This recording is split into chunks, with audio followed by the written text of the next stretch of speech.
오늘은 아기학교 선생님들이 하신 질문에 대해서 답변을 드리겠습니다.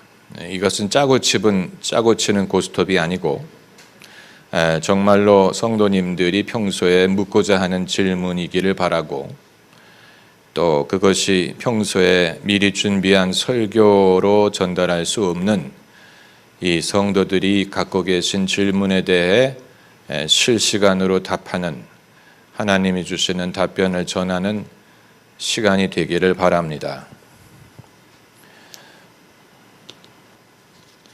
첫 번째 질문은, 여성들이 하나님 나라 확장에 기여할 수 있는 사역 분야는 무엇이 있을까요?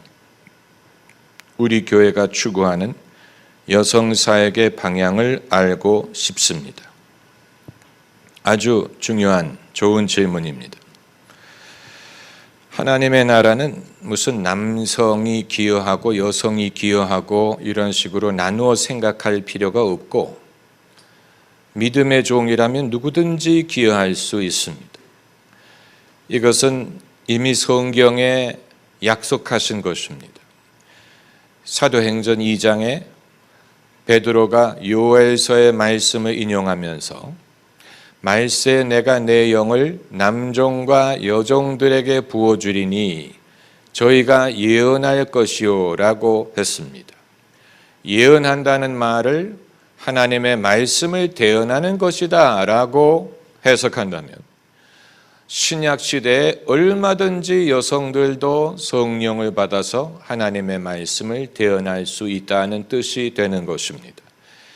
이것을 교계가 공식적으로 인정하고 여성들에게 목사의 안수를 준 것은 20세기에 이르러서 이루어진 것입니다마는, 사람의 속도가 느리다고 해서 하나님이 원래부터 그런 계획을 갖고 계지 않았던 것이 아닙니다.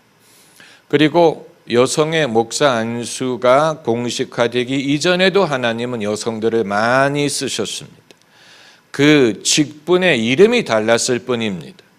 옛날에 여자의 그 목사와 전도사가 있기 이전에는 전도 부인이라는 명칭으로 얼마든지 여성들이 교회에서 신방을 하고 또 부분적으로 말씀을 가르칠 수가 있었고, 그리고 한국 교회의 눈부신 성장은 여성 성도들의 역할이 없이는 불가능했을 것입니다.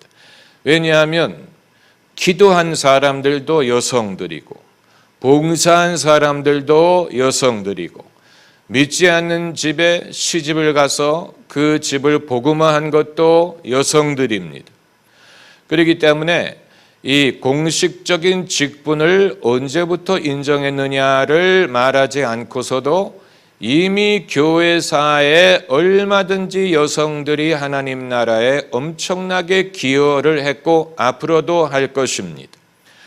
하버드 대학의 하비 콕스 교수가 앞으로의 미래의 인류의 영성을 이 여성이라는 화두로 설명을 했는데, 그것은 얼마만큼의 예언적인 의미가 있을지 다 알 수 없지만, 장차 교계에서 여성의 역할은 늘어나면 늘어났지 결코 줄어들지 않을 것입니다. 다만 제가 관찰하는 현저한 어떤 변화가 있다면, 옛날에 여성들이 상대적으로 남자들에게 눌리고 또 무시당하고 또 그 뜻을 펴지 못할 때에 그들의 그 아픔을 기도와 성령으로 치유하고 뜨겁게 기도하고 하나님의 은혜를 사모했던 적이 있는데,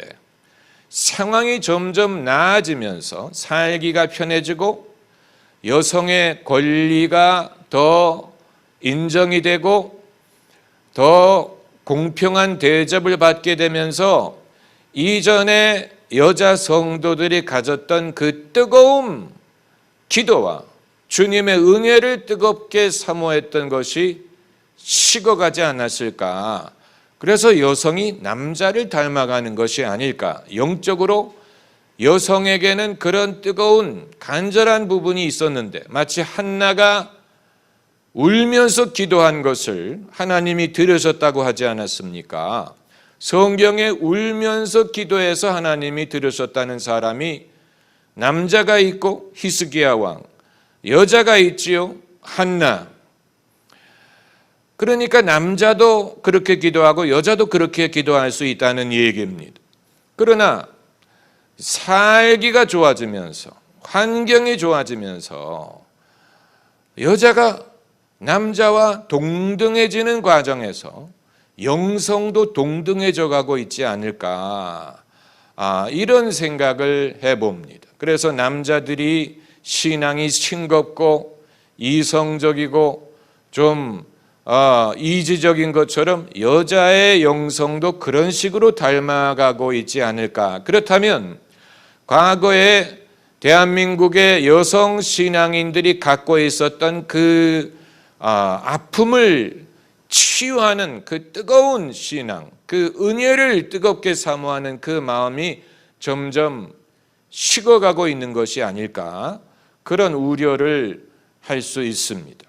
성경 말씀에 내가 고난받은 것이 내게 유익이라고 했는데, 고난을 좋아하는 사람은 아무도 없지만 주님께서 믿음의 사람을 키우시는 방법에는 고난이 반드시 수반이 되고, 그 고난의 경험을 통해 그 사람이 스스로 육신의 방법으로 가질 수 없는 성령의 뜨거운 능력을 소유하게 된 경우가 많아요. 과거 믿음의 여종들의 간증을 읽어보면 그들이 그냥 믿음의 종, 기도의 종이 된 것이 아니고 그들이 뭔가 상당한 아픔, 좌절, 그리고 여성으로서 겪는 아픔을 통과하고 그것을 통해서 그 이전에는 다들 세상의 즐거움, 세상의 부귀를 누리는 것은 바라는 건 다 똑같았는데 그 경험을 통해서 그 허영을 버리고 기도의 여성이 되고 겸손하고 은혜를 사모하게 되고, 그리고 천국의 가치를 어떤 것보다도 더 중요하게 여기는 신앙의 계기가 됐다는 것입니다. 우리가 좀 그런 과거의 믿음의 여성들의 그 여정을 다시 좀 살펴볼 필요가 있습니다. 그분들이 지금처럼 그냥 편하게만 살았던 것이 아니에요. 편하게만 살아서는 간절한 믿음을 갖기가 어려워요. 편하게만 살아서는 뜨겁게 기도할 이유가 없지요. 편하게만 살아서는 치유하시는 주님의 능력을 경험할 수가 없죠. 자기가 아파봐야죠. 아파봄의 경험을 통해서 치유하시는 은혜를 본인도 경험하고 남들에게도 그것을 증거할 수 있는 것이죠. 신유의 은사가 있는 사람들을 보면 다 그런 건 아니지만 상당수가 자기가 과거에 중한 병을 앓다가 주님의 은혜로 나음을 경험해 본 적이 있는 사람들이 그 경험을 통해서 자기만 낫는 것이 아니고 남들의 병을 위해서도 기도하고자 하는 믿음과 능력을 갖게 된 경우가 많습니다. 항상 100% 그런 건 아니에요. 다수가 그렇습니다. 대한민국에서는 조은기 목사님 같은 분이 과거에 병을 갖고 병을 많이 앓았죠. 그러나 주님이 본인의 병을 치유해 주시는 것을 경험을 하고, 그리고 이제 남들의 병도 고칠 수 있는 은혜를 겪게 된 것처럼 사람이 자신의 부르심이 어디에 있느냐 하는 것을 알려면 하나님이 그동안 자기의 길을 인도하신 그 과정을 보면 거기에 나타납니다. 내가 그동안 걸어온 길에 하나님이 나를 어떤 목적으로 부르셨는가 하는 것이 나타납니다. 나의 부르심을 알려면 내가 그동안에 걸어온 길을 살펴보면 됩니다. 거기에 하나님의 섭리가 나타나요. 이 일을 하게 하기 위해서 그 길을 걷게 하신 거예요. 이 사명을 감당하게 하기 위해서 그 시련을 감당하게 하신 거예요. 그것이 없이 이것이 있을 수 있는 게 아니에요. 한 송이 국화꽃을 피우기 위해 소쩍새가 봄부터 우는, 그 꽃을 피우기 위해 봄철부터 우는 경험이 필요했다. 이것은 사람이 이 생명을 살리는, 영혼을 살리는 주님의 은혜를 자기가 경험하고 전달하기 위해서는 자기 자신이 먼저 살아야 될 필요가 있었다는 얘기. 그 생명을 살리시는 주님의 은총을 경험한 적이 있어야 된다는 얘기죠. 왜 남자들에게는 그것을 요구하지 않고 여성들에게만 그것을 강조하느냐? 이건 여성들에게만 강조하는 것이 아니고, 다만 이제껏 하나님께서 쓰신 많은 믿음의 여성들의 경우에는 그들이 많은 아픔을 통해 주님의 능력과 은혜를 경험하고, 그것이 남자들이 흉내낼 수 없는 엄청난 영적인 힘이 되었었다는 것을 말씀을 드리는 것입니다. 그렇기 때문에 여성이 주님을 섬기기 위해서 남자처럼 돼야 되는 게 아니에요. 남자처럼 똑같이 공부를 하고, 남자처럼 무슨 노회장이 되고, 남자처럼 무슨 신학교 교수가 되고, 남자처럼 무슨 교목이 되고, 그렇게 해야 여성들이 남자처럼 하나님 나라에 이바지할 수 있는 것이 아니고, 여성은 여성대로 하나님 나라에 이바지할 방법이 있어요. 그걸 찾아야 돼요. 믿어야 돼요. 남자처럼 돼야 하나님의 나라에 이바지할 수 있는 게 아니에요. 남자들은 명예욕이 강해. 남자들은 소유욕이 강해. 남자들은 경쟁심이 심해.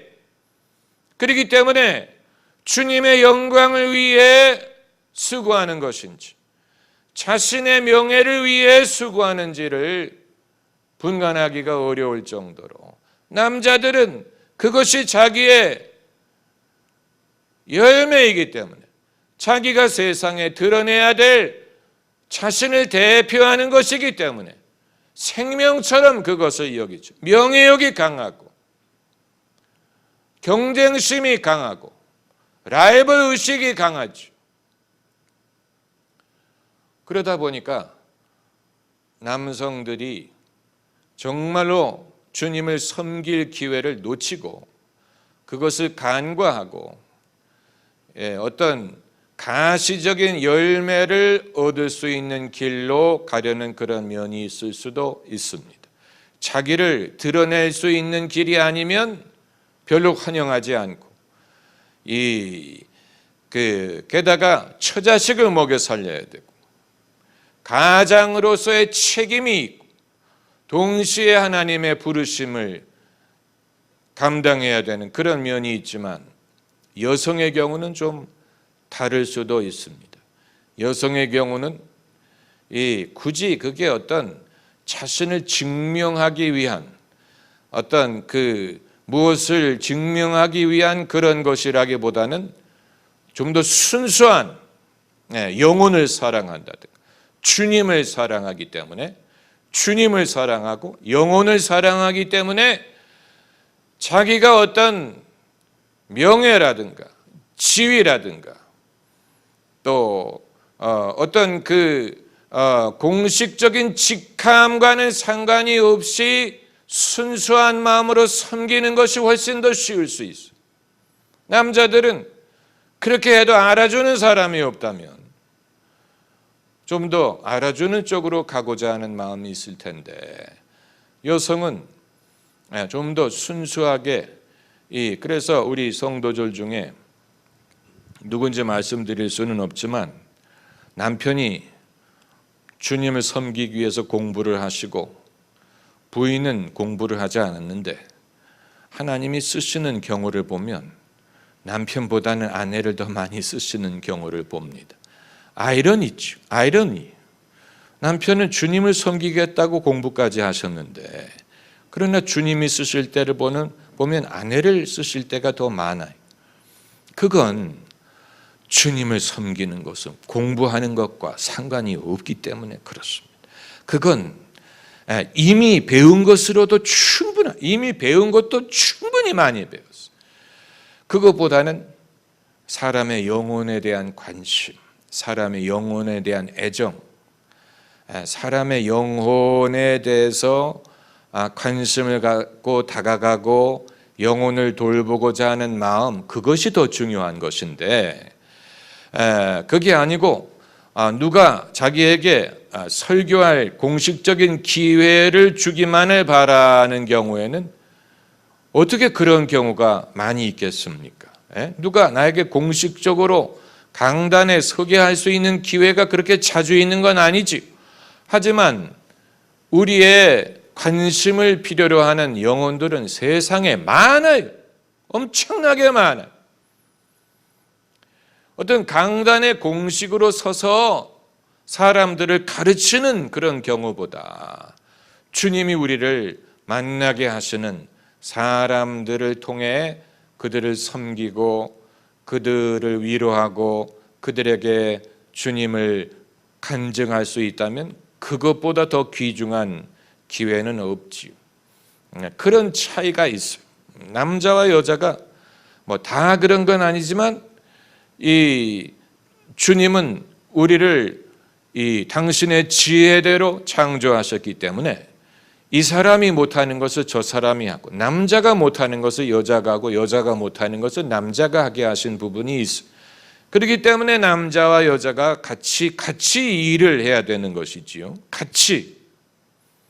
여기에 대해서는 이 앞으로 우리 교회가 어떻게 할 것이냐, 이건 어떤 공식적인 이 정책에 좌우된다고 보면 안 됩니다. 지금까지 정책을 세우지 않았기 때문에 내가 하나님 나라에 임하지 수 없었다라고 생각하면 안 돼. 이제까지 교회가 기회를 안 줬기 때문에 내가 못했다라고 생각하면 안 돼. 어차피 설교하는 사람은 저 하나예요. 여러분이 저 대신 설교하려면 저를 내쫓으면 돼요. 그러나 설교할 자리는, 기회는 하나밖에 없어요. 그렇죠. 그렇다고 다른 분들이 할 일이 없는 게 아니지. 할 일은 얼마든지 많이 있죠.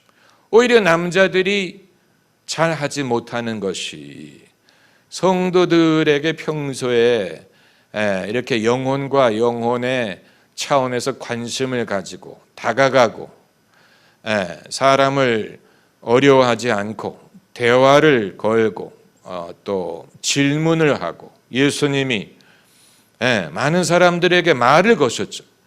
예수님은 말을 거셨어요. 오늘날 21세기 대한민국 사회에서는 아직도 남녀간의 내외를 하다 보니까 모르는 사람에게 말을 걸면 오해를 해. 예수님은 모르는 사람에게 말을 거셨어요. 그걸 통해 전도할 수 있는 길이 열렸죠. 그러나 우리는 그것을 주저합니다. 꺼립니다. 부담스럽죠. 모르는 사람에게 대화를 시도하고, 게다가 신앙에 대한 대화 얼마나 어려워. 그러나 그걸 쉽게 하는 사람들이 있어요. 아주 쉽고 자연스럽게 하는 분들이 있어요. 사실 생각하면 전혀 어려운 일이 아니에요. 교회 정책에 의해 하나님 나라에 임할 수 있는 길이 열리기를 기대하는 건 너무 늦고, 이미 주님이 우리 주변에 할 수 있는 기회를 많이 주고 계십니다. 그렇잖아요. 학부형들 만나시지요. 무슨 동창들 만나시지요. 여러분, 동기들을 모아서 내가 한 달에 한 번씩 맛있는 것 준비해서 너희를 초청할 때니까 한 달에 한 번씩 우리 집에 모여서 성경을 공부하자. 만약에 거기에 두세 사람이라도 응하면 여러분은 이미 교인이 있는 거예요. 여러분의 교인이 생긴 거예요. 여러분은 그 사람들의 두목이. 그래서 재미있다. 그래서 누구도 부르자. 교회가 그렇게 해서 시작되는. 그게 사역이에요. 어려운 게 아니에요. 맛있는 거 해준다고 하는데 한 달에 한 번씩 서로 만나서 성경을 공부하자. 얼마나 좋은 취지. 교회를 안 다니는 친구도 오려고 할 것입니다. 그러니까 어려운 게 전혀 어려운 게 아니. 그것이 직장에 남편의 직장에 직원들에게 한 달에 한 번씩 김밥을 들고 가서 같이 모여서 예배를 드린다거나 무슨 수능 시험을 앞두고 학부형들을 모여서 같이 기도를 하게 한다든가 기회는 얼마든지 있어. 그걸 볼 수 있는 게 믿음. 대한민국의 이 신유의 은사로 유명했던 현 권사님이란 분이 한국 전쟁 후에 얼마나 사람들이 비참합니까? 그런데 길을 가다가 어떤 거지 애가 얼굴이 까맣게 돼가면서 죽어가는 모습을 보는데 너무 불쌍한 마음이 들어서 가서 그 아이를 위해서 기도를 해줬어요. 그런데 그 죽어가던 아이가 나았어요. 그리고 그 다음부터 이 권사님에게 기도해달라고 찾아오는 사람들이 생기기 시작하면서 신유의 사역이 시작된 거예요. 그러니까 이 무슨 어느 교회에서 부흥회 강사로 부른 게 아니에요. 와서 무슨 신유 부흥회를 인도해달라고 부른 게 아니. 죽어가는 애를 보고 불쌍한 마음이 들어서 가서 기도를 해줬는데 그 애가 살고 그때부터 사람들이 기도를 받으러 찾아온 성령이 보내시는 것이죠. 그게 사역이 시작하는 방법. 그런 식으로 사역이 시작. 그게 한국전쟁 끝난 후였으니까 얼마나 오래전입니까? 이미 오래전부터 하나님은 여성들을 쓰셨어요. 하나님이 교회가 어떤 제도를 바꿀 때까지 기다리시리라고 생각하면 하나님은 성미가 급하신 분이 사람이 바꿀 때까지 기다리실 분이 아니에요. 이 초대교회에 막달라 마리아가 11명의 제자들보다도 더 영적인 권세가 크고 초대교회에 최초로 설교를 한 사람이 베드로가 아니고 막달라 마리아였다라고 주장하는 사람들이 있습니다. 왜 그런지 아세요? 예수님이 부활하셨다는 소식을 제일 먼저 전한 사람이 막달라 마리아이기 때문에. 그게 복음 아닙니까? 예수님이 부활하셨다. 그 복음을 베드로와 제자들에게 전한 사람이 막달라 마리아예요. 최초의 복음을 전한 사람이 막달라 마리아. 그러나 교회는 애써 그 사실을 부인하고 축소하려고 하죠. 그러나 그건 숨길 수 없는 사실이에요. 하나님이 쓰시는, 그걸 막을 수가 없어요. 하나님이 쓰시는 것이 넘버 원이, 그게 뉴메로 원. 그리고 나서 무슨 제도니 무슨 안수니 이런 게 있는 것이지, 주님이 쓰시지 않는다면 아무리 교회가 안수를 주고 신학을 공부하고 그래도 별로 소용이 없습니다. 그렇기 때문에 제가 말씀드리고 싶으신 것은 여러분이 이 뜻이 있는 곳에 길이 있어요. 길이 없다면 뜻이 없기 때문에 그런 거예요. 하나님과 가까워질 수 있는 교회를 보내달라는 기도의 응답을 받아서 이 교회에 1월에 등록한 사람입니다. 이제는 초등학교 다니는 아들의 수학학원을 어디로 보내야 할지 집에서 하던데요. 아빠한테 배우는 게 좋은지 응답받고 싶어요. 그런데 정확한 소리로 응답받고 싶어요. 어떻게 해야 하나요?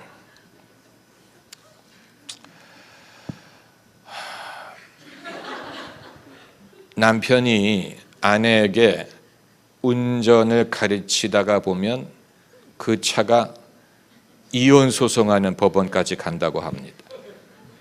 왜냐하면 아니 그것도 못하느냐, 그러면 안 된다, 여기서 더 천천히 가라, 빨리 가라, 그러다가 서로 상처만 입히는 거예요. 왜 부모가 교수라도 애들을 학교에 보내서 선생님에게 교육을 받게 하느냐? 애들도 그걸 원한. 애들도 집에서 부모의 잔소리가 지긋지긋한데 이제 수학까지 가르치면서 그것도 못하느냐? 이렇게 하게 되면 선생이 못한다고 말하는 건 남이기 때문에 그런가 보다 하지만 아빠가 너 아빠 아들 맞냐? 이런 식으로 하게 되면 얼마나 상처가 되겠습니까? 상처가 되죠. 그렇기 때문에 꼭 어떤 필요한 것이 아니라면 이 가족끼리 가르치는 것은 어렵습니다. 가족끼리 가르치는 거 어려워요. 저도 해봐서 알아요.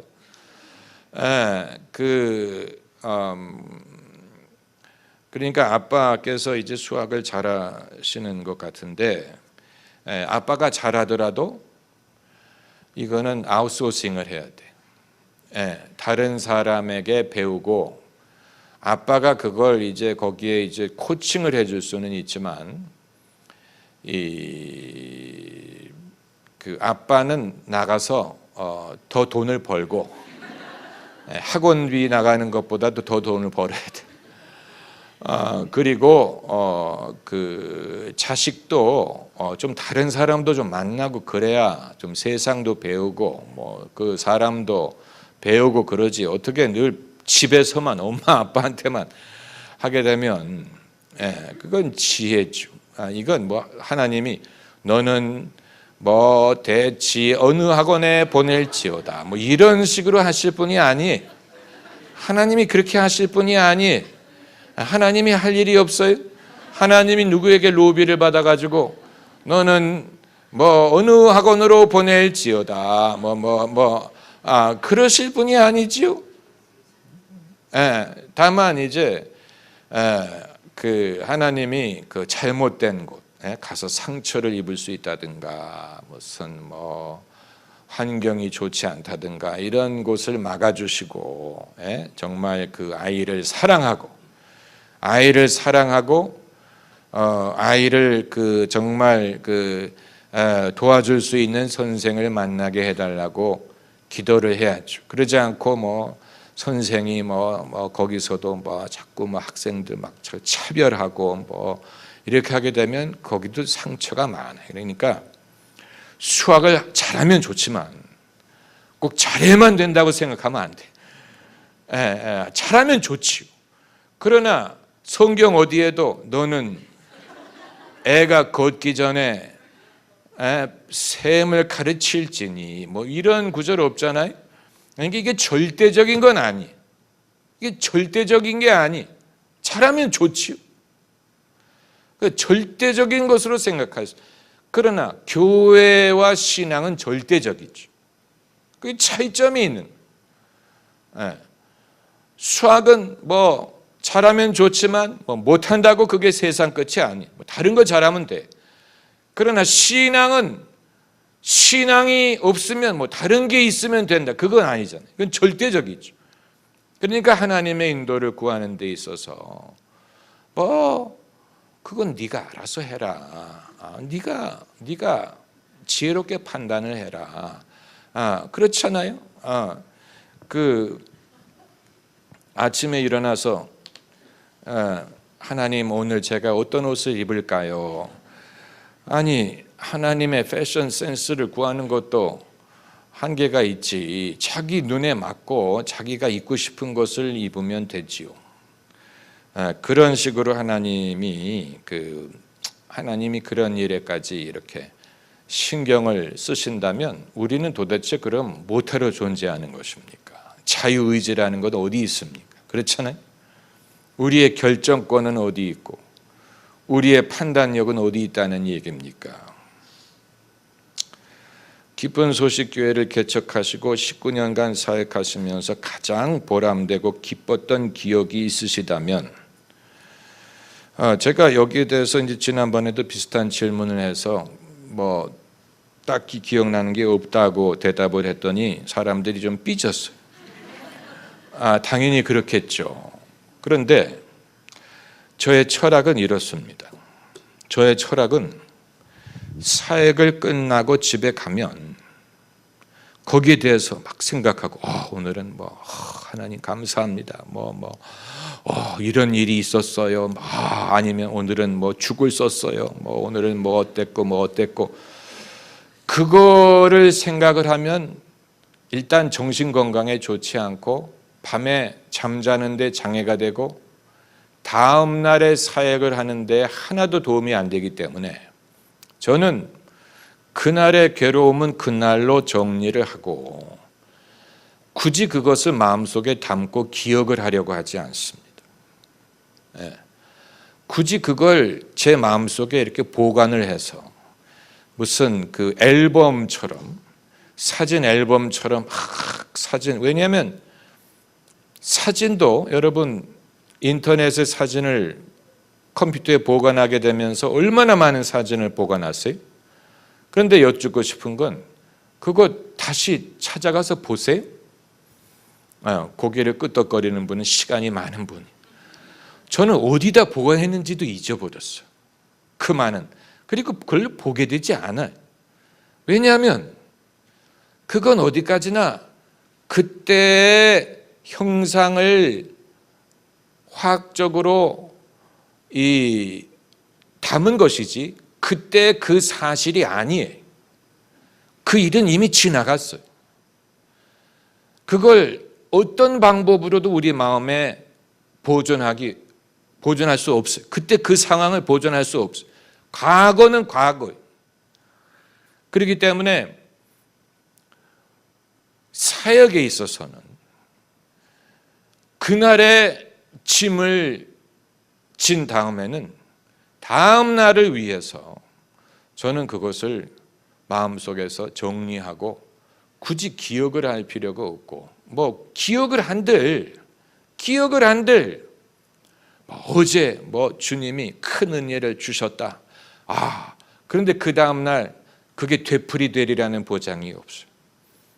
그리고 그렇게 큰 은혜를 받은 사람이 다음번에 교회를 오면 그때 받은 은혜 덕분에 막 변하고 막 그래야 될 것 같은데 또 풀이 죽어가지고 이렇게 와서 또 기도해 달라고 그러고 그럼 은혜 받은 건 어떻게 됐을까? 그렇기 때문에 그 하나님이 당신의 일을 하시리라고 믿고 주님에게 그걸 떠맡겨 드려야지.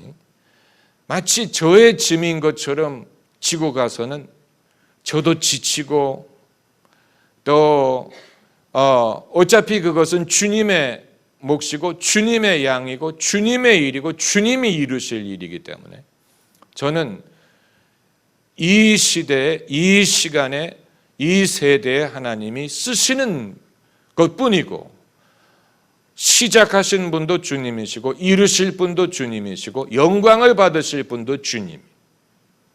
영광을 받으실 분이 주님. 저는 잠시 그걸 맡는 종일 뿐이 저의 제가 소유할 수 있는 일이 아니에요. 교회를 제가 소유할 수 없고 성도들을 제가 소유할 수 없고 이 일의 결과를 목사가 소유할 수 없어요. 소유하실 분은 주님이. 주의 종은 오로지 그 일을 잠시 맡는 것뿐이. 그렇기 때문에 저는 제 자신의 이 건강과 그 다음의 일을 능률적으로 하기 위해서 마치 손을 씻듯이 제 자신에게부터 그 짐을 덜고 거기에 대해서 기억을 할 필요가 없고 앞으로 할 일에 대해서 앞으로 해야 될 일을 생각하고 그 일을 준비하는 그것이 저의 사명이라고 생각을 하기 때문에 무슨 여러분이 기대하실 만한 그런 답을 드릴 수 없습니다. 제가 아직도 굳이 기뻤던 순간을 말하자면 저희 교회 처음 금요 심야 기도회를 시작할 때 저희 아이가 와서 기도받으러 나온 거. 본인이 기도받겠다고 나왔어요. 그때 유치원생이었는데 자기 발로. 그때 제가 아주 기뻤어요. 얘가 그 하나님이 감동을 해서 지 애비한테 기도를 받겠다고 앞으로 나와. 그래가지고 제가 기특하다는 표정을 짓고 이렇게 걸어가니까 요놈이 그러니까 내가 비록 아빠한테 기도를 받지만 그렇다고 아빠를 지금 내가 무슨 칭찬하는 게 아니에요. 무슨 이런 표정으로 그렇게 해서 왜냐하면 자식에게 하나님의 신앙을 전달하는 것처럼 어려운 것이 없고 만일 자식이 애비를 주의 종으로 인정을 해준다면 그건 진짜 주의 종으로 여기기 때문에 그런 것이 아니겠습니까? 저는 그게 그래서 감사하고 그 이외에는 묻지를 마세요. 누가 제일 기억이 나세요? 어느 성도를 제일 기억하실 거예요? 이런 쓸데없는 질문. 사탄의 영이 나를 덮칠 때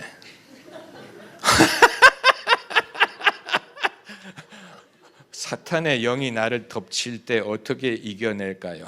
사탄의 영이 나를 덮쳐. 사탄의 영은 덮치지 않고 생각을 줍니다. 사탄은 생각을 줘. 사탄은 말을 해요. 예수님에게 말을 했죠. 예수님에게 말을 했어요.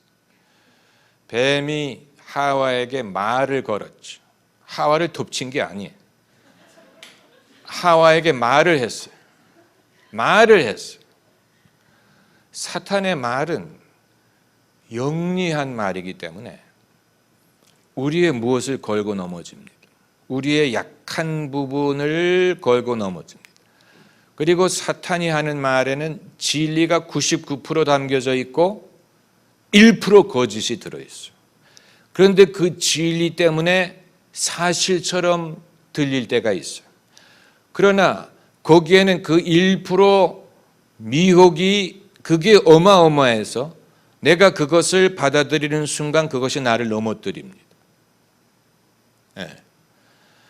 그렇기 때문에 첫 번째 비결은 마귀의 말에 귀를 기울이면 안 돼. 마귀가 내게 말을 걸려고 할 때 스톱! 중단시켜야 돼. 스톱! 나 너의 말 듣지 않을 거야. 스톱 시켜야 돼. 대다수의 사람들은 순간의 기분 때문에 들어요. 참고로 성령이 우리에게 감동하실 때의 느낌과 마귀가 우리를 동할 때 느낌이 차이가 있어요. 성령이 감동하실 때는 가슴이 뜨거워집니다. 마귀가 우리를 동할 때는 가슴이 차가워지든가 울분을 느낍니다. 울분을 느껴요. 울분. 정확하게 표현할 길이 없어요. 그렇기 때문에 그 순간에 우리가 분간할 수 있어요. 그때 그거를 거부해야 돼요. 그러나 대다수의 사람들은 그 순간의 감정 때문에 계속 들어요. 그럼에도 하나님의 사람이라면 거기서 벗어나올 수 있는데 벗어나기 위해서는 하나님의 말씀을 붙들어야 돼요. 하나님의 말씀. 그러니까 마귀가 내가 하는 말을 하나님의 말씀으로 받아내쳐야 돼. 예수님도 그렇게 하셨죠. 마귀가 말을 걸었을 때 기록되었으되 하면서 성경의 말씀으로 그것을 받아내쳤죠. 그것이 어떤 사상으로 오든 감정으로 오든 울분으로 오든 두려움으로 오든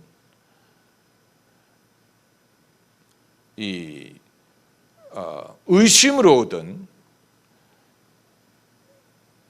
모든 것이 믿음을 파괴하는 쪽으로 와요. 믿음을 훼손하는 쪽으로 와요. 그렇기 때문에 그것을 이기기 위해서는 먼저 여러분이 하나님의 말씀을 붙들어야 돼요. 이 에베소서에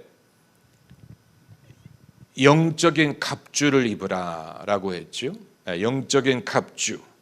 거기 의의 흉배, 구원의 투구, 또 이 믿음의 방패, 그리고 성령의 검, 하나님의 말씀, 그리고 화평케 하는 자의 띠, 이런 식으로 이제 너무 하도 많이 나오니까 사람들이 이제 자꾸 헷갈리는데, 일단 의의 흉배, 우리의 삶에 의로움이 당연히 있어야 돼요. 그러나 의로울 때는 시험이 오지 않아요. 내가 뭔가 죄의식이라든가 연약할 때에 시험이 오죠. 그렇기 때문에 만약에 내가 의의 흉배가 좀 완벽하게 갖춰지지 않은 것 같을 때 믿음의 방패를 들어야 돼요. 믿음의 방패. 믿음의 방패로 적이 쏘는 이 불화살을 막는다고 했어요. 게다가 말씀의 검, 이 모든 흉배라든가 방패, 투구는 이 방어적인 무기지만 공격적인 무기는 성령의 검이, 성령의 검을 휘둘러야 돼. 하나님의 말씀을 휘두르면, 그러면 마귀가 물러갔죠. 마귀를 대적하라. 그리하면 너희를 피하리라고 했어요. 대적해야 돼. 대적해야 돼. 마귀는 영리하기 때문에 우리가 이 지능으로 마귀를 이길 수 없어. 하나님의 지혜로 이겨요. 하나님의 말씀으로 이기는 것이고. 그리고 우리 모두에게 약한 부분이 있죠. 약한 부분을 마귀는 공략을 해요. 약한 부분을 알아요. 약한 부분이 없으면 좋겠죠.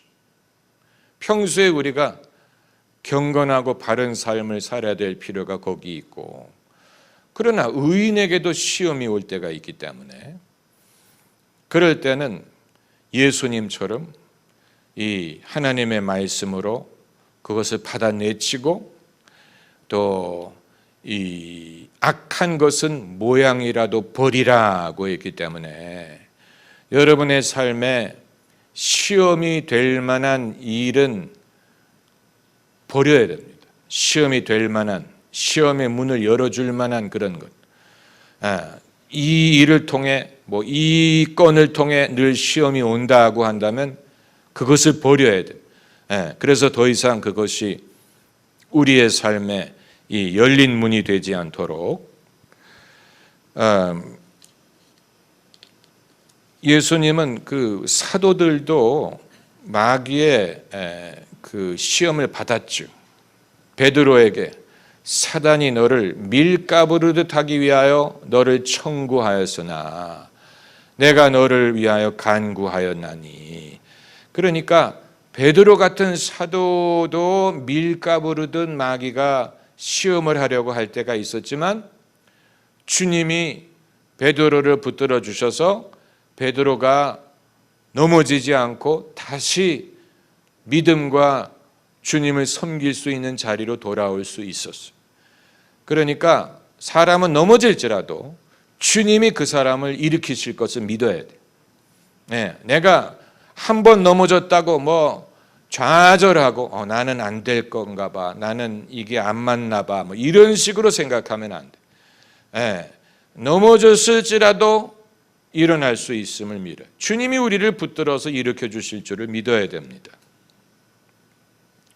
신앙 안에서 자녀를 양육하면서 어머니와 아버지의 역할이 다르다면 무엇이 다른가요? 이상적인 역할 분담은 어떻게 하면 좋을까요? 괄호 열고 아버지는 믿음이 없음.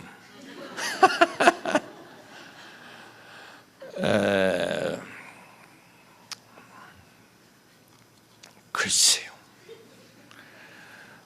자식을 양육하는 데 있어서 어떤 모범 답안이 있는 건 아니고 어떤 모범 답안을 어떻게 찾겠어요? 부모가 생각하는 것보다도 자식이 부모를 의지하는 부분이 더 많다고 생각을 해야 됩니다. 자녀가 인정하는 것보다도 부모의 의견을 존중하고 부모의 역할이 그에게 미치는 비중이 크다는 사실을 부모가 알아야 됩니다. 자식이 그것을 인정하지 않아요. 어느 자식도 나는 아버지의 말씀을 전적으로 신뢰하고 아버지를 의지하고 아버지의 말씀은 항상 옳고 아버지는 나의 민족의 태양이시오, 내 영혼의 무궁하시오, 아버지의 말씀을 내가 영원토록 쫓고 섬기겠나이다, 이렇게 말하는 자식은 없고, 나를 간섭하지 말라느니 이런 식으로 하죠. 그러나 탕자가 아버지를 잊고 떠나간 것 같았지만 아버지를 잊지 않았죠. 잊지 못했죠. 아버지의 아버지라는 분을 그 마음속에서 지우지를 못했어요. 참고로 탕자에게 어머니가 있었는지에 대해서는 전혀 언급이 없어요. 어머니에게 돌아가리라는 말이 없어요. 참 왜 예수님이 그런 식으로 말씀하셨을지. 왜 어머니의 역할은 없고 누나도 나오지 않고 여동생도 나오지 않아. 전부 다 남자만 있어. 아버지하고 형, 그리고 동생. 엄마의 역할이 없어. 그건 엄마의 이 아들이 아버지를 떠난 것이지 엄마를 떠난 건 아니. 그 집을 나간 이유는 아버지로부터 떠나기 위해서 나갔을 것입니다. 어머니를 떠난 건 아니에요. 왜냐하면 자식은 어머니를 떠날 수 없어요. 어머니를 왜 떠나요? 엄마는 내게 밥을 주고 나를 간호하고 나를 위하는 분인데 엄마를 왜 떠나요? 떠난다면 아버지를 떠나지. 아버지야말로 내가 만족을 어떤 그 아버지의 기대를 충족시켜야 되고, 아버지는 나를 엄하게 다루고 아버지는 나의 라이벌이고 이런 식으로 어머니는 떠난 게 아니었기 때문에 어머니가 등장하지 않는 것이라고 봅니다. 어머니를 떠날 수 없죠. 어느 자식이 어머니를 떠나겠어요? 떠난다면 아버지를 떠나죠. 그런데 아버지가 신앙이 있든 없든 간에 하나님이 아버지를 아버지로 세우셨기 때문에 본인이 기독교인의 믿음이 아직 없더라도 그럼에도 하나님이 주신 아버지로서의 권한이 있어요. 그건 바뀌지 않아요. 그건 창조의 섭리에 포함되어 있는 거예요. 창조의 섭리에 그게 포함이 되어 있어요. 믿음이 있든 없든 간에 아버지에게는 아버지로서의 권한이 있어요. 하나님이 주신 거예요.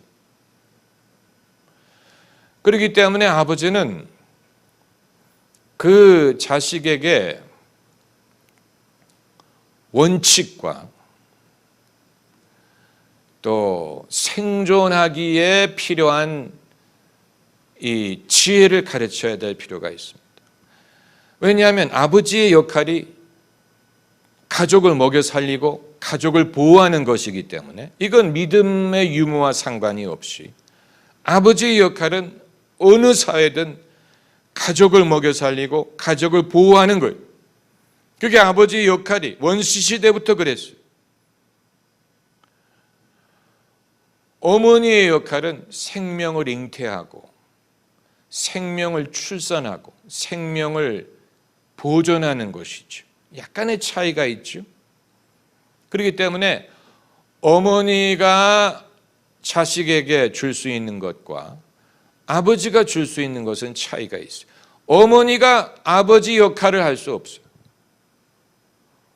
어머니가 아버지 역할을 할 수 없고 아버지도 어머니 역할을 할 수 없어요. 가장 처량한 집안은 어머니가 없는 집이, 어머니가 없고 아버지와 자식만 있는 집은 아주 처량해. 못 봐줄 정도로 처량해. 반대로 아버지가 없는 집은 그래도 살아나가요. 엄마가 있으므로 애들이 마음을 붙일 때가 있는 거예요. 엄마가 있기 때문에 마음을 붙이는 거예요, 집에. 그런데 엄마가 없으면 마음 붙일 데가 없어요. 아빠가 있더라도 아빠에게 마음을 붙일 수 있는 게 아니에요. 그렇기 때문에 엄마의 역할과 아빠의 역할이 달라요. 아빠의 역할은 이 원칙을 가르치고 권위로 이 정신을 가르치고 그리고 기풍을 심어주고 어떤 원리를 심어주고 그래서 너의 사명, 가족에 대한 너의 사명, 아버지의 유훈, 아버지의 못 이룬 어떤 꿈, 이런 엄마의 역할은 이제 사랑하고 마음을 붙이고 나의 쉼터가 되고 이런 역할이 이건 사실 믿음이 있고 없고 간에 어느 사회든 똑같은 것인데 이제 여기에서 이제 믿음의 요소를 덧붙인다면 어머니의 기도의 역할이 있고 이제 아버지는 신앙의 원칙을 가르치고 본을 보이는 그런 역할이 중요하리라고 봅니다. 이게 그렇게 무슨 모범 답안이 있는 건 아니에요. 모범 답안이 있는 건 아니고 설령 남편이 믿음이 없더라도 그럼에도 남편은 아내의 머리. 성경에 그렇게 기록을 했어요. 남편은 아내의 머리다. 믿음이 있든 없든. 그렇기 때문에 믿음이 없는 남편이라고 불순종을 한다든가 무시해도 되는 게 아니에요. 당신이 뭘 알아? 믿음도 없으면서 이렇게 할 수 있는 게 아니에요. 믿음이 있든 없든 간에 남편은 남편이기 때문에 아버지의 역할과 남편의 역할, 남편의 권위가 있어요. 그걸 가족들이 필요로 해요. 가족들이 그걸 필요로 해요. 아버지가 엄할 필요가 있어요. 요즘에는 엄한 아빠는 인기도 없고 엄마처럼 자상해야 된다고 생각을 할지 모르지만 아버지는 아버지이기 때문에 엄해야 될 필요가 있어요. 그게 필요해요.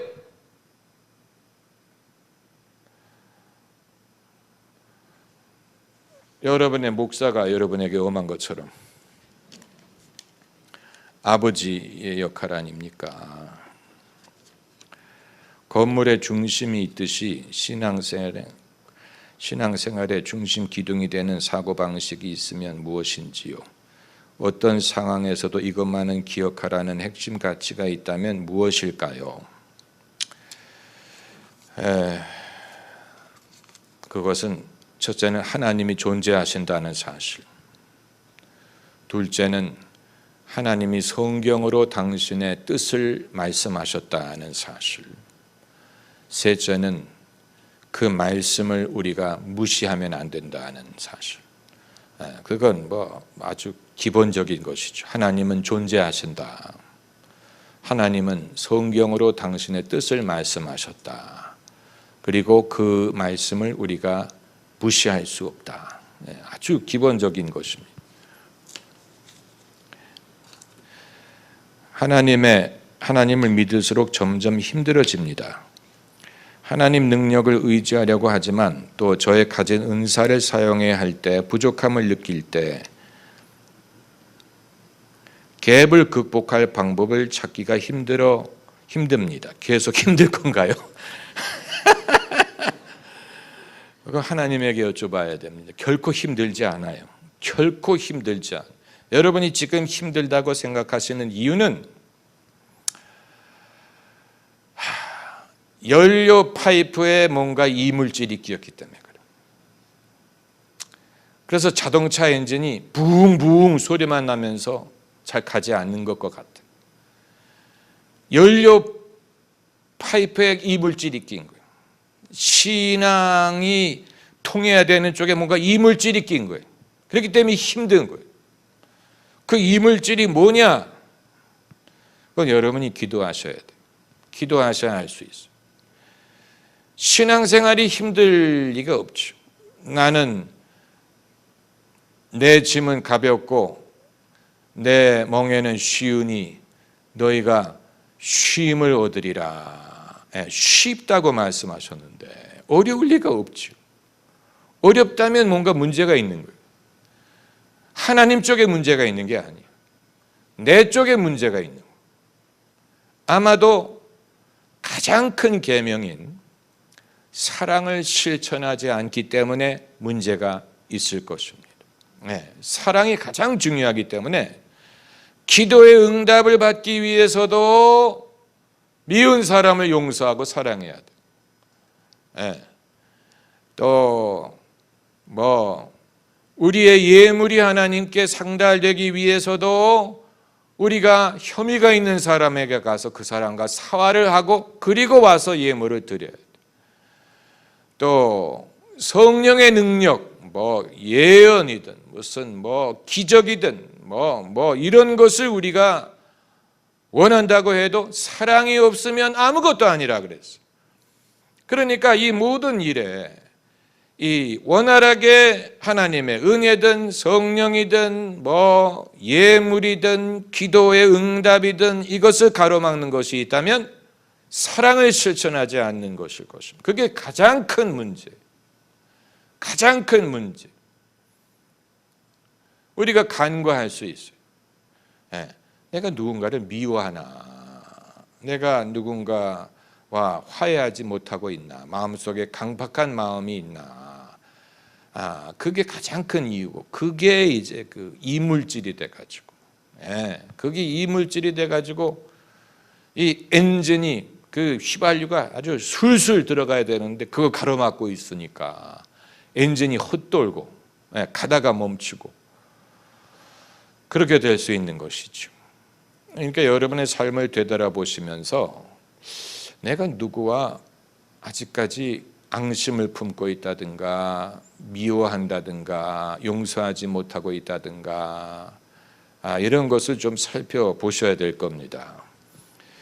주님이 우리를 은혜로 구원을 하셨다고 해서 우리가 그대로 사람들과 다투고 또 그렇게 하면서 만사형통하기를 기대하기가 할 수 없습니다. 우연히 어떤 기독교 학교를 소개하는 글에서 학생들에게 성경적인 가치관과 기독교적인 세계관을 품은 글로벌 리더가 되도록 돕겠다는 글을 읽었는데 우리 아이들이 그렇게 자라면 얼마나 좋을까 하는 생각을 했습니다. 그렇다면 기독교적 세계관이 무엇을 말하는지 성경적인 가치관이 어떤 건지 정의가 내려지지 않아서 목사님께 여쭙고 싶습니다. 몇 가지만이라도 구체적으로 말씀해 주세요. 성경 말씀을 찾아보면 됩니다. 마태복음 28장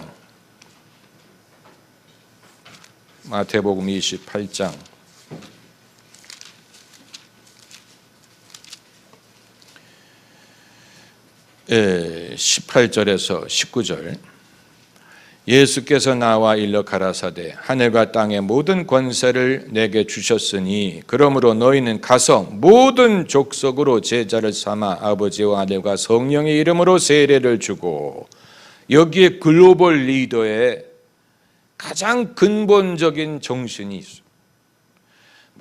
그 사람이 외국어를 얼마나 구사를 하는지 그 사람이 외국물을 얼마나 마셨는지 이거와는 상관이 없이 모든 족속에 대한 사명, 모든 족속을 위해 섬길 수 있는 가능성, 이 믿음이 필수적이에요. 이 믿음을 가지고 베드로든 요한이든 바울이든 이 유대 제자들이 전 세계를 다니면서 복음을 전해서 모든 세계적인 학교와 세계적인 기관은 그들의 이름을 지었어요. St. Paul's Cathedral, St. Paul's Academy, 무슨 St. John's University, 무슨 St. Mary Hospital, 전 세계적인 단체와 무슨 옥스퍼드 대학의 무슨 맥달린 칼리지, 무슨 세계적인 기관은 전부 다 이런 사람들의 이름을 따서 지었지. 이 근본적인 사상은 예수님의 지상 명령에서 비롯된 것입니다. 예수님의 지상 명령이 2000년 전에 민족과 문화와 언어의 장벽을 넘어서 모든 사람에게 나는 복음을 전할 의무가 있고 나는 모든 사람에게 나아가고 이 일을 하나님이 맡기셨고 함께 하신다라는 믿음이 있었어요. 이 사상이 기독교 문명을 얼마나 이 영향을 줬는지 우리가 몰라요. 기독교 사상이 없었던 동양 문명은 우리가 세계 중심이다. 중국처럼 우리가 세계 중심이다. 너희가 우리에게 와라. 이런 식이었잖아요. 우리는 세상의 중심이고 너희는 우리에게 와서 우리에게 아련을 해라. 이런 사상이었는데 기독교는 찾아가려고 하고 극복을 하려고 하고 뭔가를 줄 수 있다고 믿고 또 이 신앙과 정신과 지식과 문화와 문명을 가급적 많은 사람들에게 전하려고 했죠. 그 정신이 바로 글로벌 리더의 정신. 글로벌 리더라는 게 무슨 언어를 배운다든가 무슨 외국물을 먹는다든가 그렇게 해서 될 수 있다면 그럼 누구든지 할 수 있죠. 그러나 거기에 그게 있는 게 아니고 결국은 믿음에 비롯되는 것인데 이 믿음은 남들이 나를 어떻게 보든 간에 그것과는 상관이 없이 하나님이 나와 함께 하시고 하나님이 내게 사명을 주셨기 때문에 나는 세상 사람들에게 줄 수 있는 귀중한 것이 있다라는 믿음. 그렇기 때문에 그들을 찾아갈 수 있는 것이고 거기서 리더십을 발휘할 수 있는 거예요. 리더십이라는 게 그냥 무슨 목에 힘을 주고 그렇게 해서 리더십이 성립되는 게 아니고 리더십은 섬기는 것이죠. 너희 중에 으뜸이 되고자 하는 자는 모든 사람을 섬기는 자가 되어야 하리라고 하셨는데 섬기려는 그 집념 거기에서 리더십이 발생한다고 보는 리더십. 진정한 기독교 리더십. 세계관을 품은 글로벌 리더. 이건 무슨 노하우를 가르쳐서 되는 게 아니고 하나님이 그 마음에 담대함, 확신, 이 소신, 이 능력을 주시면 얼마든지 얼마든지 이루어질 수 있어요. 이게 어떤 테크닉이 아니에요. 믿음을 가져야 돼. 믿음. 은과 금은 내게 없거니와 내게 있는 것으로 나는 주리라. 내게 있는 것을 내가 주리라. 내게 있는 것을 내가 줄 수 있으리라. 이런 믿음이 있다면 누구든지 찾아가서 누구든지 섬길 수 있고 거기에서 글로벌한 리더십을 가질 수가 있습니다. 할렐루야. 제가 한 질문에 대해서 추가로 좀 질문하실 분이 계십니까? 추가로 저희 아버지의 역할과 어머니의 역할에 대해서라든가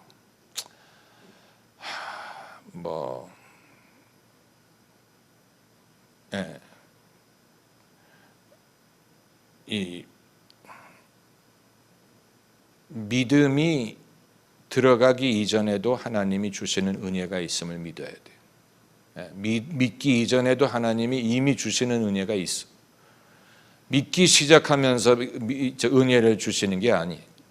그 이전에 은혜를 주셨기 때문에 믿은 거예요.